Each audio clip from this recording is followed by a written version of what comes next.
آمدن سے زائد اثاثہ جات کیس میں شریف خاندان کے خلاف تحقیقات کا دائرہ کار مزید وسیع کر دیا گیا۔ نیب لاہور نے شہباز شریف کی اہلیہ اور دونوں صاحبزادیوں کو بلا لیا۔ ذرائع کے مطابق حمزہ شہباز کو آئندہ ہفتے 2 دن کے لیے تحقیقات کے لیے طلب کیا ہے۔ حمزہ شہباز شریف کو نیب نے 16 اپریل کو آمدن سے زائد اثاثہ جات کیس جبکہ 15 اپریل کو حمزہ شہباز شریف کو چنیوٹ ملز کیس میں مزید ثبوت آنے پر طلب کیا گیا۔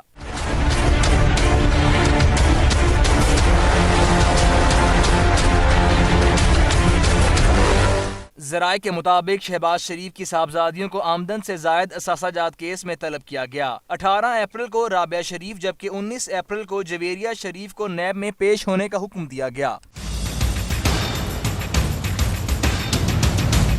ذرائع کے مطابق آمدن سے زائد اثاثہ جات کیس میں چیئرمین نیب نے شہباز شریف کی اہلیہ نصرت شہباز شریف کے خلاف باقاعدہ انویسٹیگیشن کی منظوری دے دی، جس کے بعد نیب لاہور نے نصرت شہباز کو 17 اپریل کو ذاتی حیثیت میں طلب کر لیا ہے۔ ذرائع کے مطابق شہباز شریف نے اپنی اہلیہ نصرت شہباز کو کروڑوں روپے مالیت کے اثاثے تحفے میں دیے۔ شہباز شریف نے اپنی اہلیہ کو 5 کروڑ 57 لاکھ 72 ہزار کی رقم تحفے میں دی ہے۔